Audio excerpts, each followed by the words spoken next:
Guys,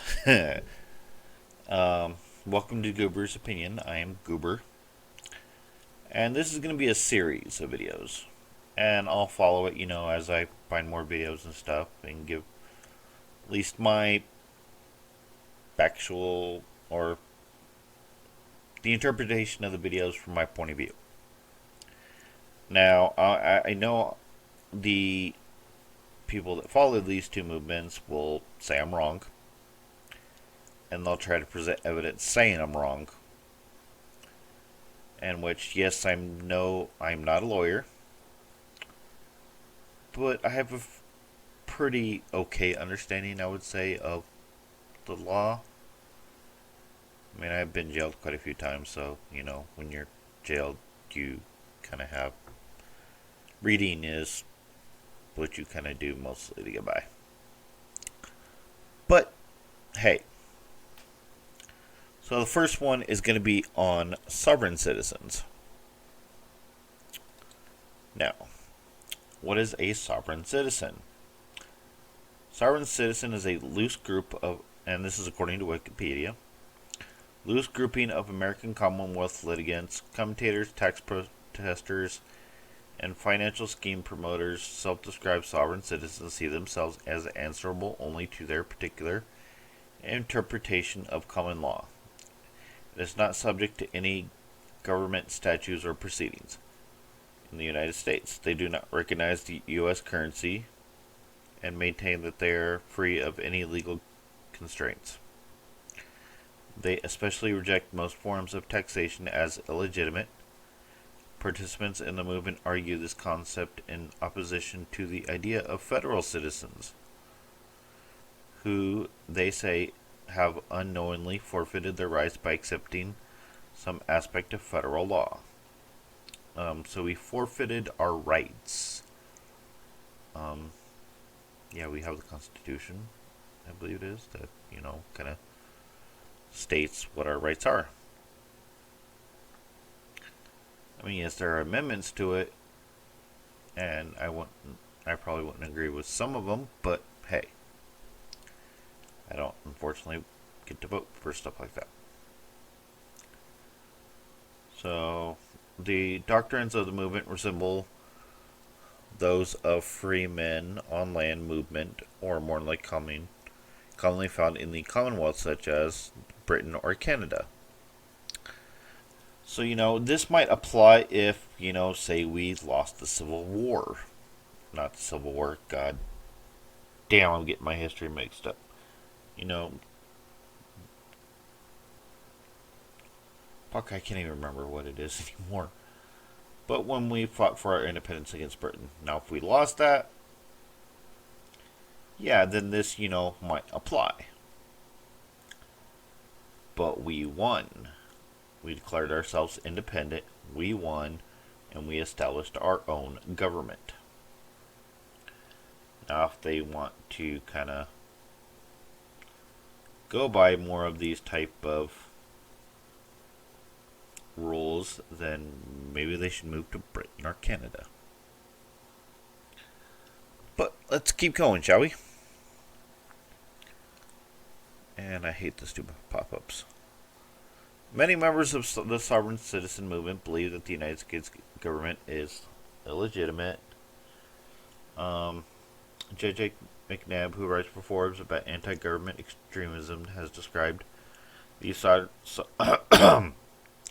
sovereign citizen movement as consisting of individuals who believe that the county sheriff is the most powerful law enforcement officer in the country, with the authority superior to that of any federal agent, elected official, or law enforcement official. This belief can be traced back to white extremist groups like Posse Comitatus and the Constitutional Militia Movement. So, yeah, sorry. You got, city cops, county, then you got state, then you have federal. So, there is, in a sense, a chain of command within law enforcement. But for the most part, they kind of cooperate with each other. from the best of my knowledge. This might be a question I might ask, a cop friend of mine. Because I'm sure he's ran into quite a few sovereign citizens or more citizens in California. So let's go down a little bit, the Federal Bureau of Investigation, or FBI, classifies some sovereign citizens as domestic extremists. Which is funny because, I have seen quite a few videos of them claiming we are terrorists when they're kind of being classified the other way around. And that's by our own law enforcement agencies. Let's see.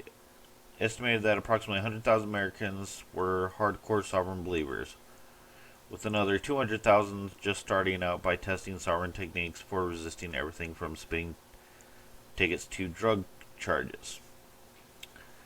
Now, I used to have pretty much a channel not too long ago where I kind of talked a little bit about this, and I might re-download those, and re-upload them on here. I don't know yet. But quite simply, I've seen videos, where it should be just a simple, hey, you sped, take the fucking ticket. I don't see a simple traffic ticket. That's all it was, and it turns into, getting 5 or 6 more charges, ranging from, resisting arrest, failure to comply with commands of an officer, and God knows what else. But yeah, and then drug charges, that's pretty self-explanatory. If you have drugs on you and you get pulled over, those are drug charges. What are you going to say? The Tooth Fairy put it there? In surveys conducted in 2014 and 2015, representatives of U.S. law enforcement ranked the risk of terrorism from a sovereign citizen movement higher than the risk from any other group, including Islamic extremists, militia, racists, and neo-Nazis. Wow. That is actually pretty shocking, even for me. That the U.S. law enforcement ranked the risk of terrorism from a sovereign citizen higher than that of the people that did 9/11. That's exactly what I'm getting from this. If, I'm wrong, guys, please do tell me. And Australia also identified sovereign citizens as potential terrorist threat. So it's not even the U.S. this is happening. This is happening in other countries as well. So, interesting on that one, guys. And the second version of innocence, this is the Moorish, or Moors as they like to call them. And couldn't find anything, on Moors completely, but this is the closest one that came up. Moorish Science Temple of America. So, the Moorish, or which I think is Moors of today, is an American national religious organization founded by Noble Drew Ali. He is based on the promise that African Americans are descendants of the Moabites and thus are Moorish by nationality and Islamic by faith. So, interesting. Ali put together elements of major traditions to develop a message of personal transformation through historical education, racial pride, and spiritual uplift. Great. This doctrine was also intended to provide African Americans with a sense of identity in the world and promote civic involvement. Okay. For, the time that, this was established, I can understand maybe why it was established. Because, back then, African Americans, from my understanding, weren't exactly treated very fairly. So, I can understand to agree why it was originally founded, possibly. But this is also, 2019.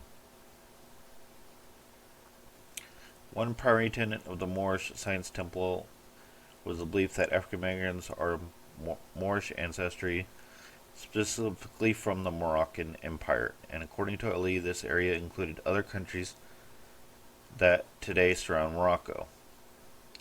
To join the movement, individuals had to proclaim their Moorish nationality.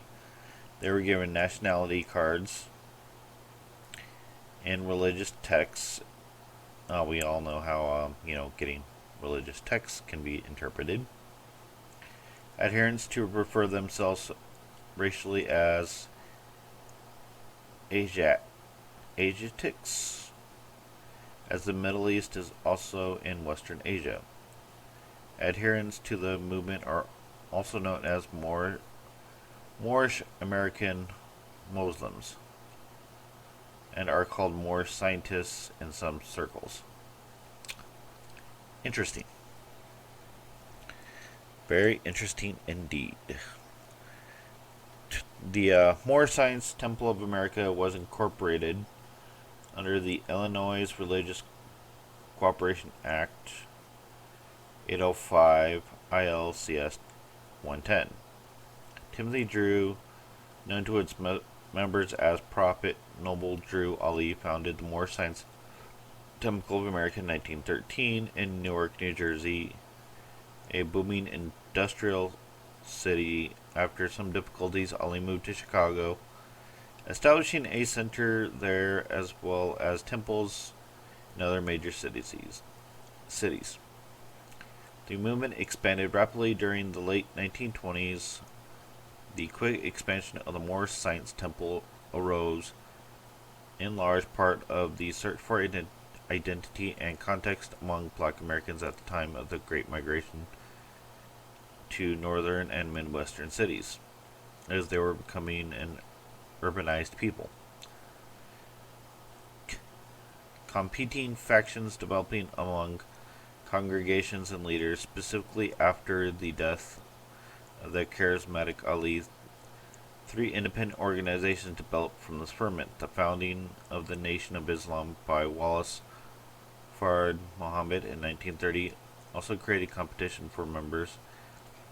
In 1930s, membership was estimated at 30,000, with 1/3 in Chicago during the post-war years. The Moorish Science Temple of America continued to increase, and membership adhered at a slower rate. So, of course, there's, contents, but I'm gonna jump to, in a sense, the 21st century. And I'll put both these links in the description below, guys. So, now, current, today, the Moorish and the sovereign citizens are pretty much considered one. The increasing number of people claiming to follow Moorish science have filed false legal documents in various municipalities in the United States. The documents include fake liens, deeds, and property claims. The Moorish Science Temple has disavowed any affiliation with those filing the false documents, calling them radical and subversive fringe groups. Interesting. So these people claiming to, and I will name a couple in future videos, even their own innocence, so they're kind of fracturing off, which is interesting. But this will be for a later video, guys. I hope this was kind of educational to a degree, and Trust me, in future videos. But this is one thing I kind of don't get, guys, is just like this last paragraph here that refers to, the Moorish Science Temple of America, that these so-called radicals are saying, that they are the ones that basically were here first. And this is apparently all to them. And we're illegitimate. But it's funny because if they don't see our government or courts as illegitimate, why are they trying to include fake liens, deeds, and property claims within our own government? To me, it just doesn't make sense. But that's going to be for another video, guys. If you enjoy this, please hit the like button. If you dislike it, hit the dislike button too. It's pretty much all the same. Counts toward the analytics. And if you want to watch more, guys, go ahead and hit that subscribe button and hit that bell notification so you see more. And guys, I will see you on the next one.